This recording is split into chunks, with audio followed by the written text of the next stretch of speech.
Hey, hey, hey, it's T Rob with the Biz Pulse. Welcome back. Excited for another opportunity to bring you some really talented people. But I know that we've been like every week, I'm just blown away by our guests. And I think we'll be blown away again today with Jessica Steele. She has her own coaching program and has started a coaching business. She lives in Alaska. I'm not going to tell you everything about her, but we're going to talk about a lot of different things. But we're really going to talk about how she's built that business and mindset. Maybe get into some AI stuff. She does really a lot of cool things. So, uh, real quick, just want to remind you, please subscribe, share this, tell everybody to come on. We love having comments and interacting with people during this live event. So please spread the news. So without further me gabbing on, I'm going to bring Jessica Steele on. Hi. Hey, hey, hey, hey. So glad to have you. Thank you for coming on. Thank you so much for inviting me. I love your show. Thank you. Well, um, I kind of did the brief introduction, but I would love for people to just tell us who you are and what you're all about. Thank you so much. My name is Jessica Steele, and I have been in the salon industry since 1989. Wow. And I've started these past couple years moving into coaching for the salon business, but really it could be all service industry because I feel like we kind of it was really hard for us during COVID Hmm. because we had a lot of rules and it was tough on a lot of small businesses. And as we're coming out of that, we're already in 2023. It's amazing. But we have found in my industry, especially a lot of stylists are not coming back into the salon. They're tending to stay in like small little salon suites or just not coming back into the industry.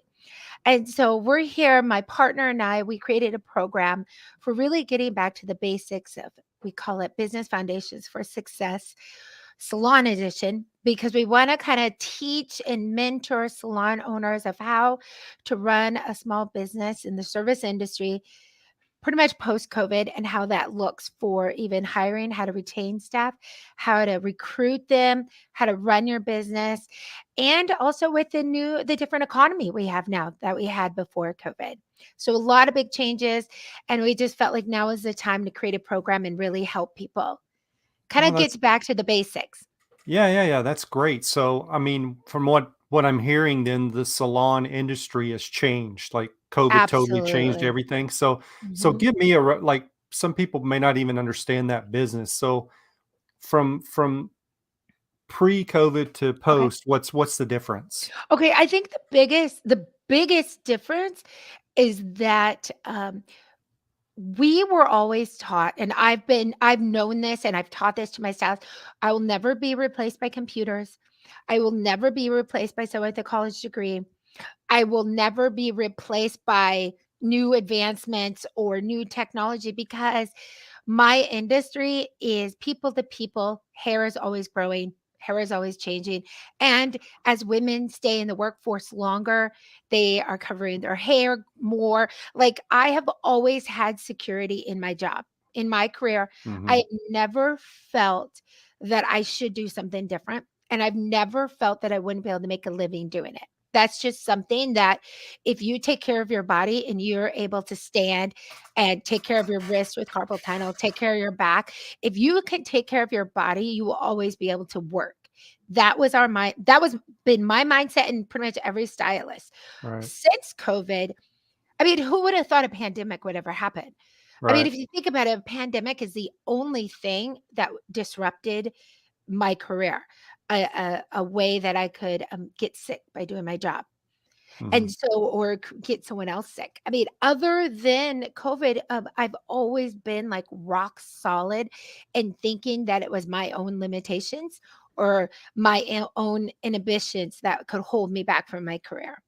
And since then, a lot of salon stylists decided that it's just not worth it anymore, or they Hmm. realized how important, like, having paid time off when you're sick, or having insurance and having benefits.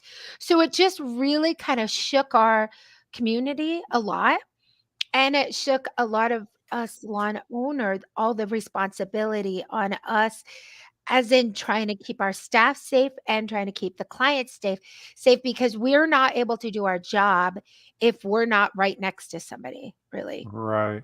Um, Right. Yeah. I mean, it's one job that you pretty much could not do during that time period. Exactly. Uh, Mhm. so, I heard you say like some people didn't go back to it, but Yeah. from what I've known, and I maybe I'm wrong, is like it's a pretty you're an independent contractor typically, right? So, Yes. and typically, I mean, you make a pretty good living, right? Yes, yes, but it's not like we have in a lot of salon owners can't afford to offer insurance for their Okay. staff or offer retirement. That's really kind of up to you of setting aside your own money. I mean, maybe if you work for like a JC Penney type salon, if you work for like a company, a very large company, and you're working in a small offshoot of that company, maybe, but most salons are run by mom and pops. We're Hmm. small businesses by women in the community, men or women in the community that just decide to open their own salon and hire. Yeah. And so it's hard for us because like I said, we were not able to do our job um, during COVID because we touch people. If you think about it, stylists and in the beauty industry, besides being a medical person that having a medical degree, we're the only job that it's allowed to touch people, really. Yeah. Because now in Alaska, tattooing is underneath the umbrella of the beauty industry because you're touching the skin, just like permanent makeup. But I'm not sure about other states. But if you think about it, it's like this beauty industry, and then you have doctors, dentists, like medical professionals, nurses, phlebotomists, and and then you've got the beauty industry.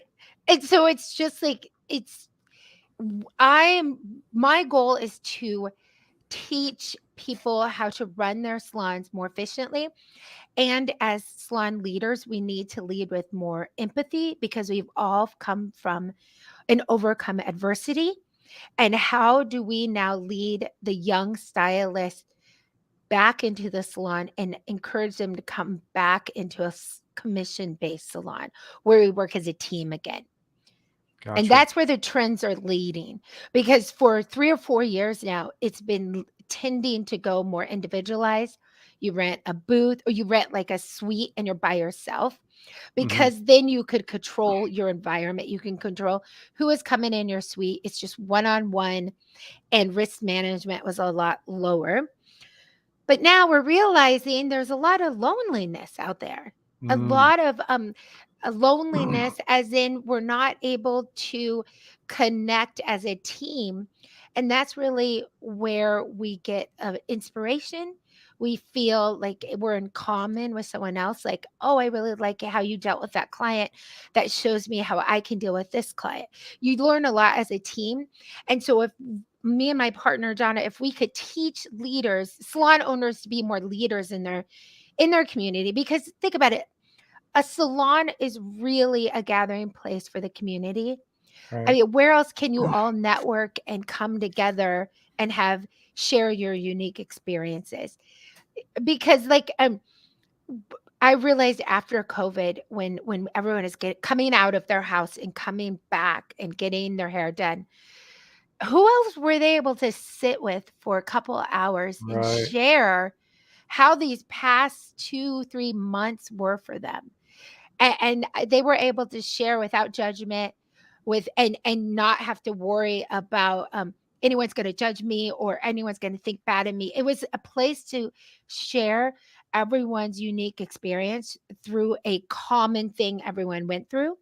Hmm. So there was a lot of burnout that happened also in the salon industry, because you went from, I don't know if I'm going to have a job, then you're having a job with a lot of expectations and rules.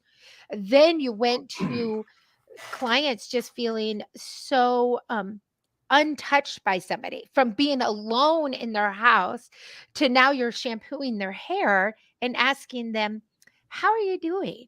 Yeah. Like like that is a huge benefit to our career because we really care how the people in our community are, and Yeah. giving a place for them to feel heard and Yeah. feel beautiful. Yeah. Yeah, so it's funny because I remember when I was a little kid, we used to take my grandmother to the beauty shop like every Friday, and she would Yeah. spend like hours there. Yes.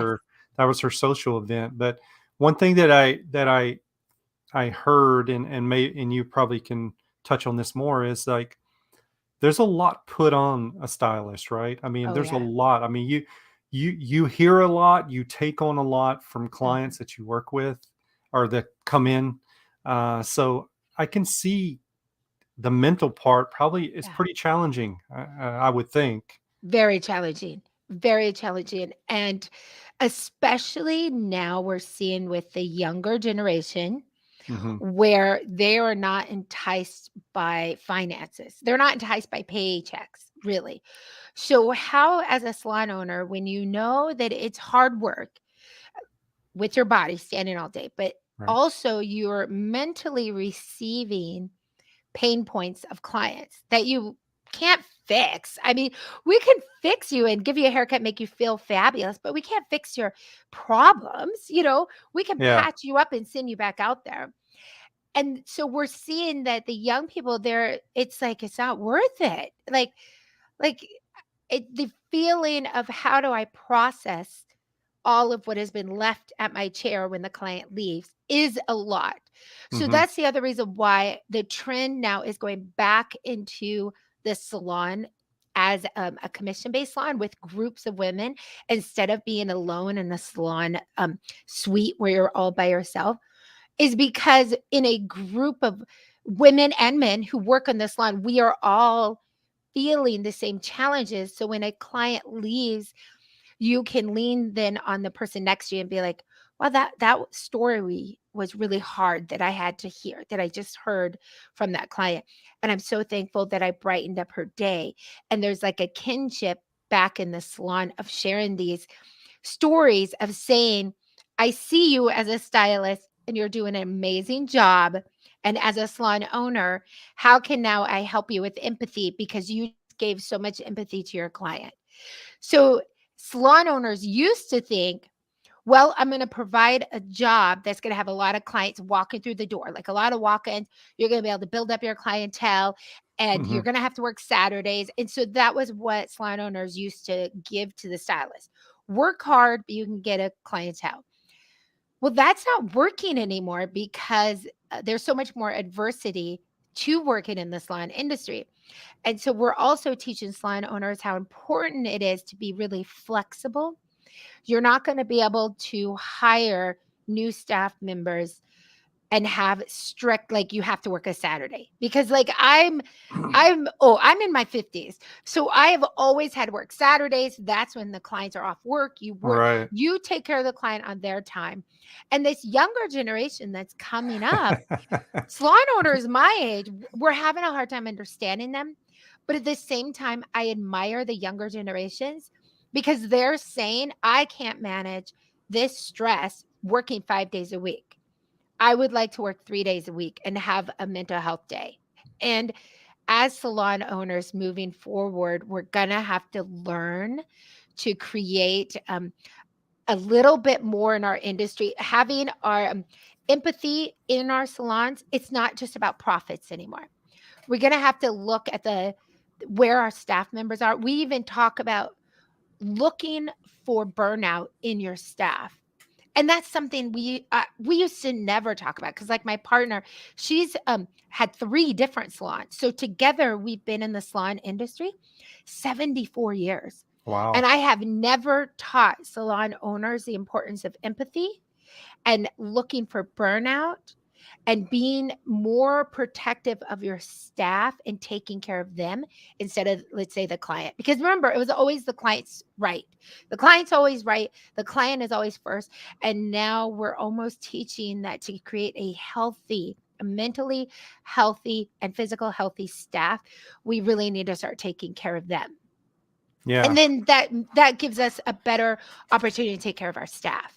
Yeah, yeah, for sure. So, yeah, that's a great point that you brought there. It's funny because I'm sure you being in the industry so long, you're kind of old school. So it's a Yes. huge transition to Huge. because I'm the same Huge. way, like, Yeah. because I deal with the same thing as you in a different Mhm. industry of like, well, I only want to work 6 hours a Right? day. And it's like, well, I Right. used to work Right. 16. So let's, it's a total mindset Absolutely. shift. Totally, because we're coaching now salon owners how even to interview staff. Because Yeah. one of my clients, she's just, she'll say, okay, well, you're going to have to work Saturdays. And then the stylist being interviewed is just like, oh, that's not going to work for me. And then so she's like, well, interview's over. Yeah. I'm not going to hire someone who's not going to work on Saturdays. And I'm like, okay, let's back it up, back it up. They're looking for flexibility because if I could have even thought I could have had Saturdays off, what a game changer for me, Right. Yeah. you know? Because let's say you hire four girls, they each take one Saturday a month. So Saturdays are coverage, but you're also, it's like we have to learn almost a different language in interviewing. It's more work on retaining, recruiting the Hmm. interview process. And I'm almost now encouraging salon owners to let the stylist interview them. Just tell me what you're looking for in your work environment. What are your things that you cannot possibly do, and what are things you can do? Like almost have more of a communication to see, is this a match? Because in order to keep salons running in this beauty industry viable in the future, salon owners are going to have to change, and the way we run businesses are going to have to change. But I also feel like that's in every business. Yeah. Yeah. I think I definitely see that shifting and changing, Yeah. for sure. Well, I think COVID had a lot to do with that Yeah. because when people were able to work from home, it changed the Mhm. world we work in, really. I mean, Absolutely. it's everybody wants their freedom now, which I Mhm. understand. I loved it too. I mean, like I don't have to go into an office. I can work from Yeah. home. But yeah, it's crazy Right. how the And world's that's changing. totally. And if you think about it, there is no way you can get your hair cut at home unless I guess there's a mobile hairdresser, but she would have to charge so much to make it worth her time. Right. But but it's so true what you said. It changed everything. Like we Yeah. don't even really realize how much it's changed. And I think the biggest thing it changed is that what is important in your life. What are you going to allow now in your life, and what are you going to remove Mhm. from your life? Mhm. And for stylists, it's like you don't have to work 40 plus hours a week anymore to be a successful hairdresser. Yeah. Yeah. So one thing I know you mentioned, and this is in a lot of different businesses, but are you guys working on trying to bring young people into the industry as Oh, well? I mean, absolutely. I'm sure Well, that's a what's big struggle. interesting, it's a big struggle. I've been a beauty school teacher, and that's actually where my partner and I really met because we were Mm. teaching at a beauty school, and we realized, of course, even the way we're teaching is going to have to be different because but my husband, he is a school teacher, and Okay. he's realizing too that even the education process is changing as well. But, yes, what one thing that is still very strong that is a bonus in the beauty industry is that it's a quick turnaround. In, like, my state, it's basically a year. So Mhm. it's an investment of a short amount of time, but huge unlimited growth in your career. So basically, as soon as you get that license, you can go anywhere. There's so many avenues you can go through. So it's a low entry point, really, for financial and time, and huge outcome of where you want to go with it. And because so many people are hiring. So Yeah. so we still have people coming into the school. They're only lasting now like 2 years. That's where I'm leaning in. It used to be at least 5 years, and now it's like a 2-year, they start falling off. It could be that in 2 years, they are, maybe doing it from home, kind of situation because it's hard to really find where they're going or if they're just stopping altogether. But the biggest thing is going into small individual, small suites. But again, I think it's tiring and exhausting to be the owner, the operator, the marketer, the business person, Right. the cleaning up everything, the housekeeping Yeah. to actually run all that. It's exhausting. Hmm. And so if you work in a salon, then I think what's going to also salon owners are going to offer people who want to try to recruit them back into a salon commissions type business is to offer, we'll handle all your marketing. That's a big thing to start leveraging off of people because it was really cool. Remember when Instagram was out and like now TikTok and Yeah.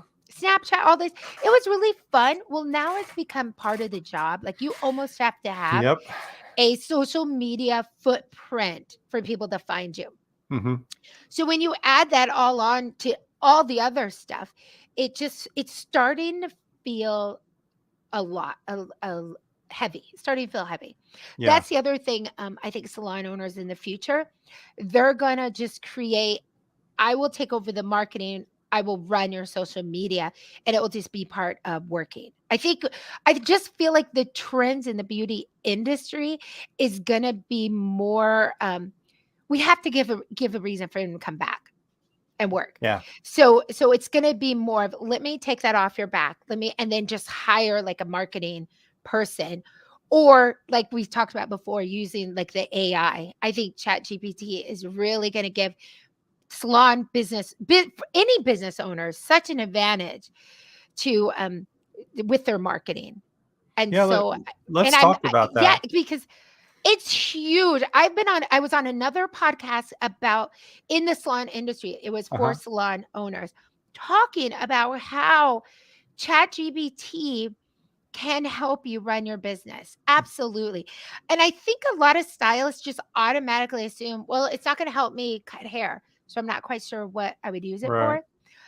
But it is incredible if you say, if you just work with your AI to set up, a 5-day social media rollout of give me ways to promote chocolate brown for the winter. You Yeah. give me Yeah. terminology. Would I promote this on social media?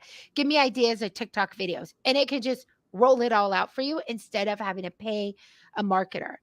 And Yeah. so it's going to be huge. I also feel like I'm waiting for somebody to dump a whole beauty school book into AI because I've been messing with my AI cuz as you work it it I always say today's the stupidest the AI is going to be. So I love checking in with it, right? Because it's Yeah. changing so much. And so I love to put in color formulas in situations with a client and just see what it comes up. It's getting closer.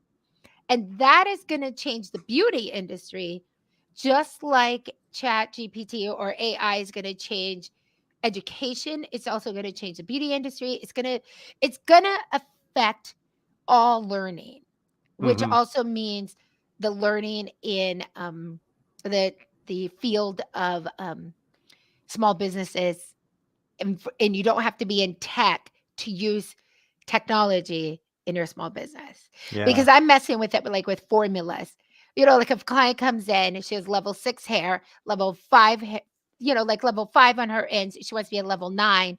What would you do? What would be your process? And so I'm watching it as it's formulating and it's getting closer. Really? That's cool. Yeah. And Yeah. so I mean, that will just be another bonus to have like for stylists. yeah. Yeah. I think Yeah. it's so young and new Yes. that it, like you said, it's really still learning.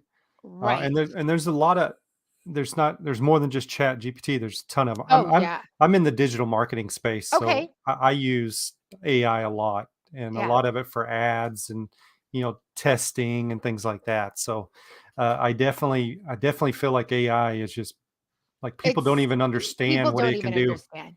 I use, Paragraph AI, so it's just on my Mhm. phone, and it's just basically I can ask it a question, it gives me an answer. Like, Right. that's pretty yeah, it's pretty simple, my involvement, because it's not gonna take over my industry. Like, it can't cut hair, it can't Right.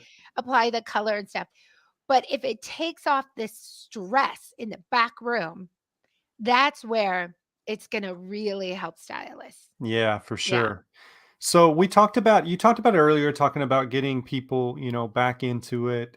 So for someone that's wanting to jump into this industry, what's the steps, and is there like a personality or a strength they should have to go into this type of work? Honestly, any personality can be in this field because some people might think if they're an introvert that, oh my God, I can't go in this field because I'm afraid to talk to people. I don't even like people. So why would I want to do a job with people? Right. Yeah. But this is what I found with, trust me, I've been here for so long, is that you as a stylist, you're going to attract your people. There are introverts that don't like people to touch them that need a haircut. So you, as let's say an introvert, I'm trying to pick somebody who automatically would think, oh, I'm not a good fit. If you're Hmm. an introvert and you don't like people, you're going to find you're going to find clients that are just like you, that are going to want to come to somebody who doesn't talk to them, who doesn't do small talk, Yeah. who doesn't overly touch them. Like, there is a need for you to be in the salon industry, in the beauty industry. We need all types of people.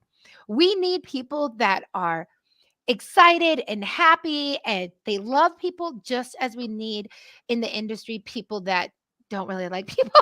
Yeah. Because it's true.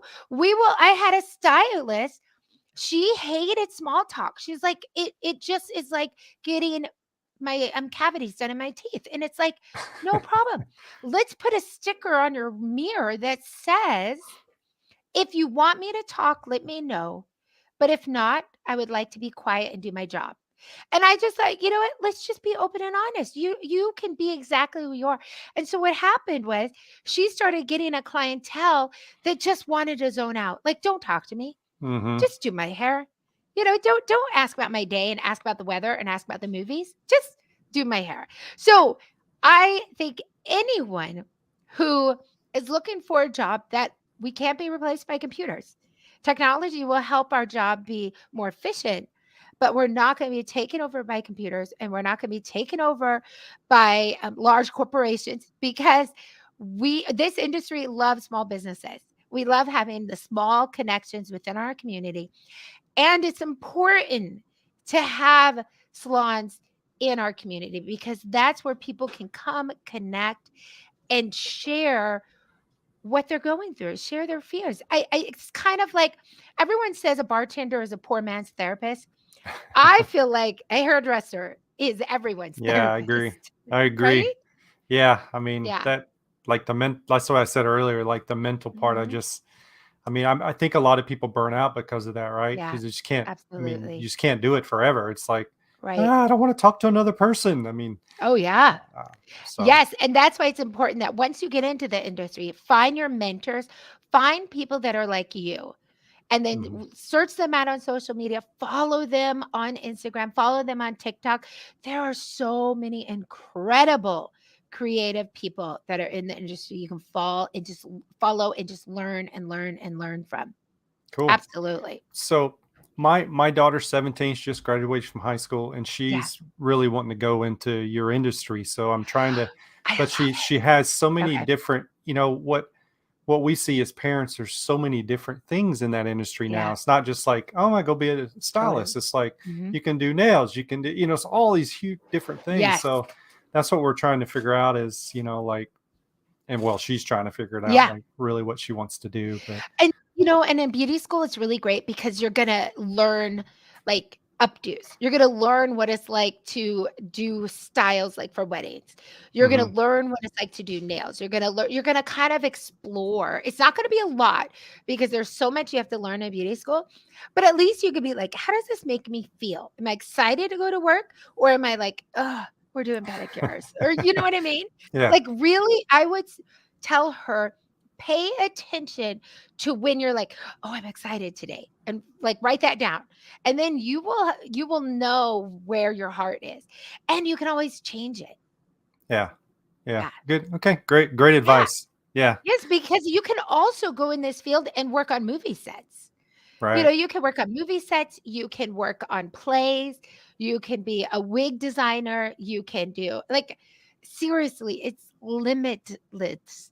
And then if you own your own business, because in like our course, if you understand profit and loss, if you understand a balance sheet, if you understand what it financial part of it, instead of just think, I'm just a creative, I don't need to worry about that.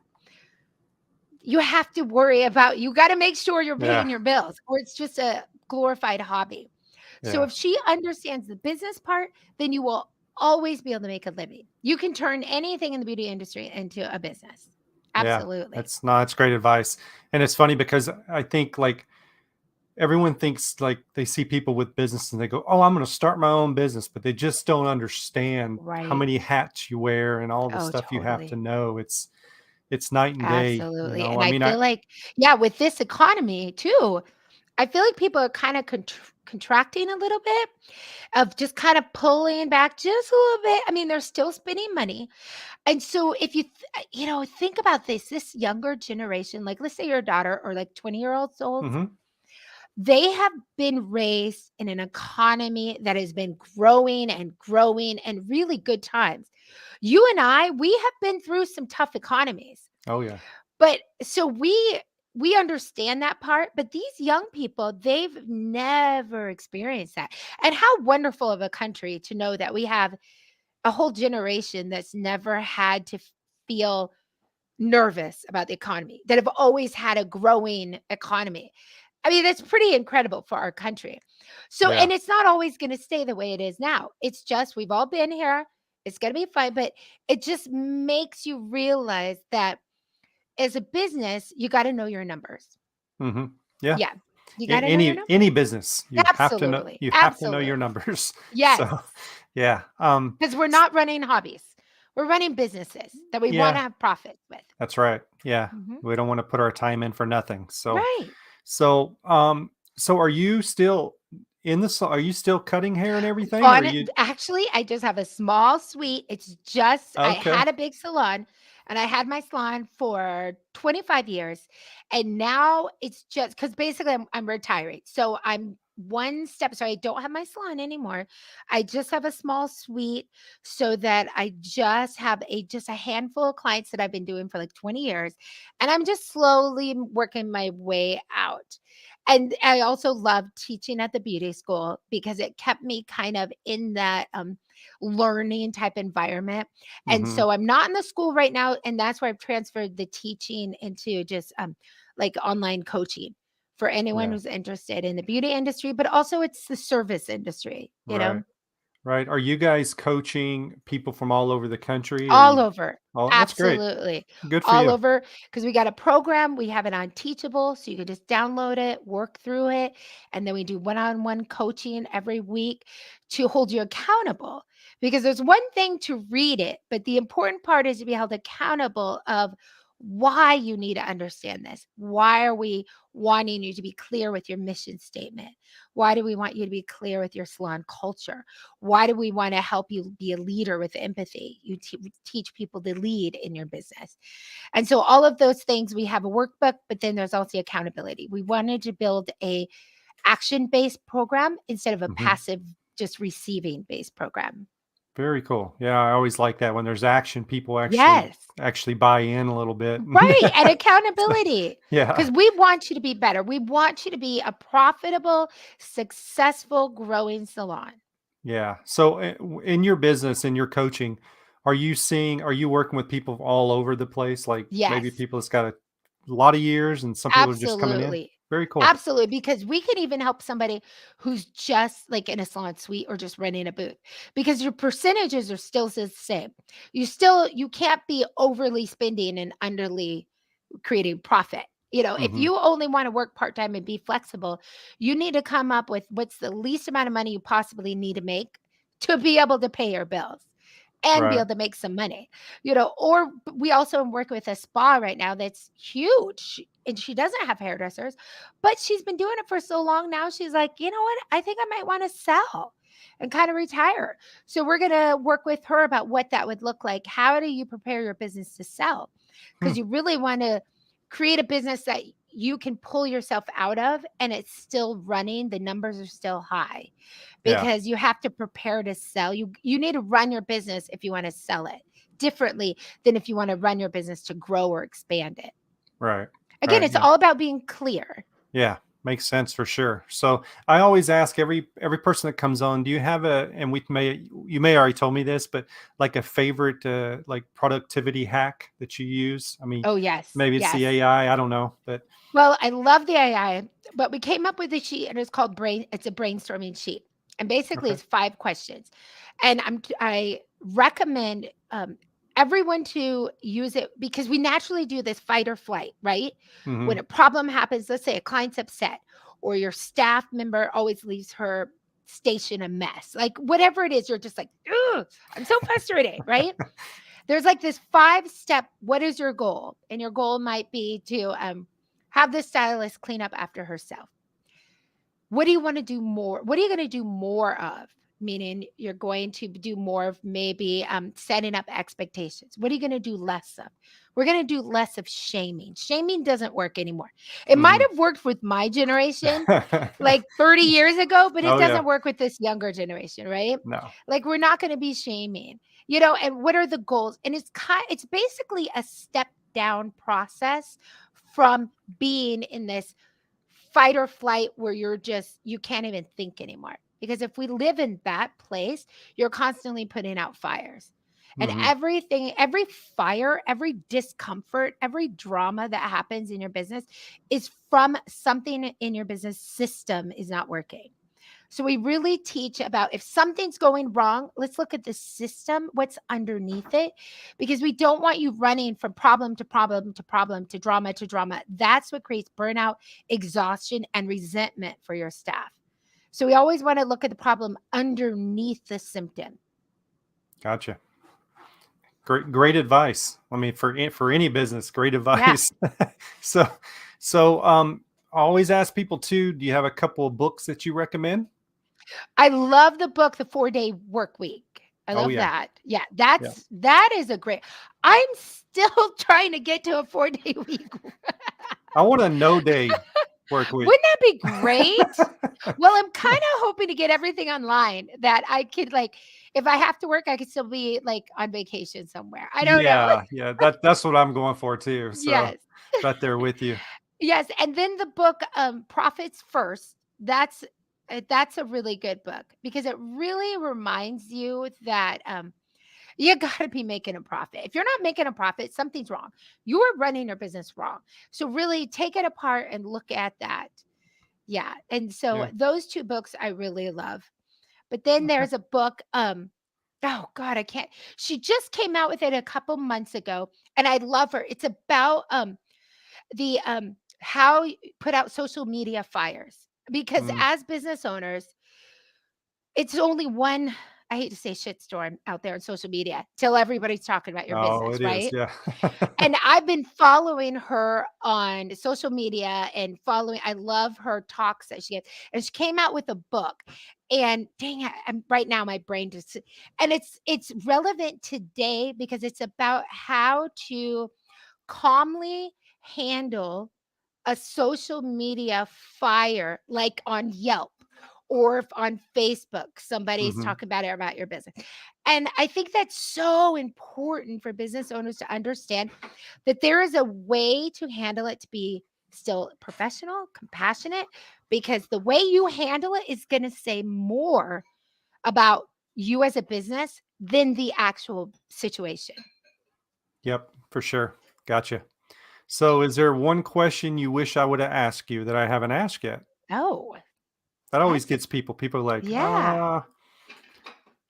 Um, and if there's maybe, not, that's well, no, I think you've done really great. I think maybe it's for both of us. Like, are we ever going to retire? I don't think so because I think if we love what we're doing and we're like you and I, you love talking to people. I would love to. I love talking to people.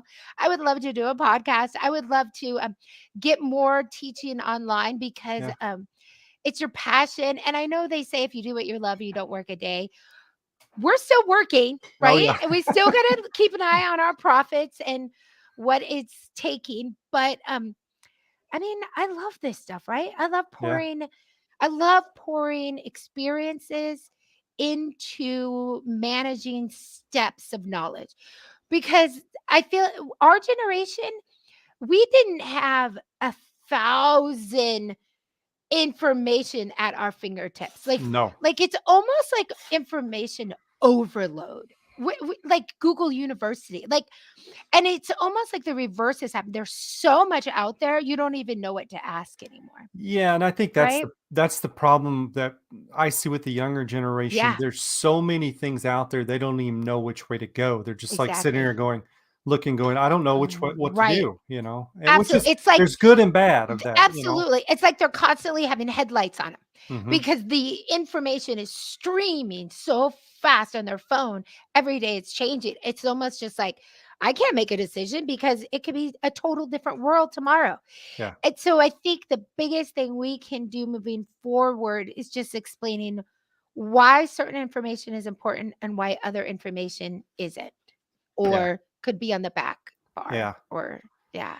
Yeah, and I try to when I'm talking to younger generation, I try to simplify things, Yes. you know, because I think like in today's world, we try to make things so freaking difficult when it's like, okay, Yeah. do this to get here, do this to Right. do this. And it's Right. in coaching, you do a lot of that. Like, okay, let's Absolutely. simplify this. Let's break it all down. Let's simplify it and let's Yes. start over. So yeah, Don't listen to all the noise. Listen to what's right in front of you.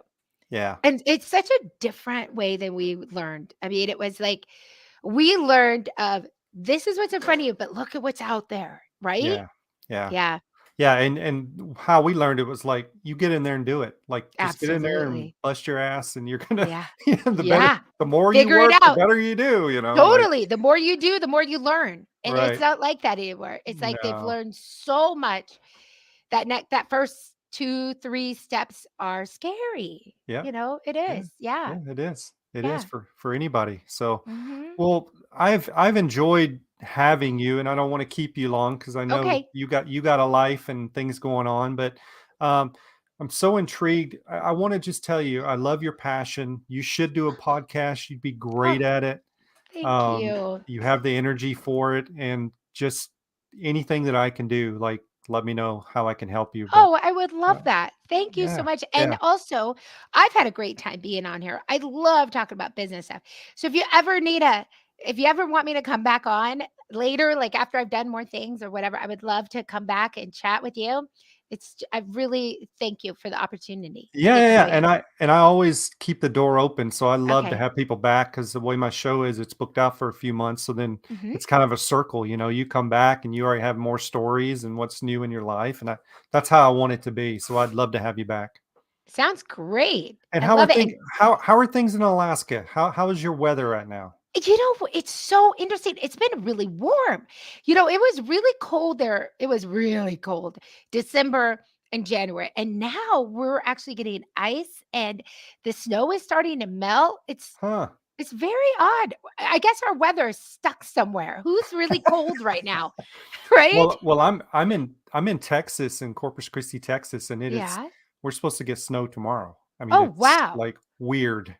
It was That like is weird. and it was 80 yesterday, so that just Oh, tells you, wow.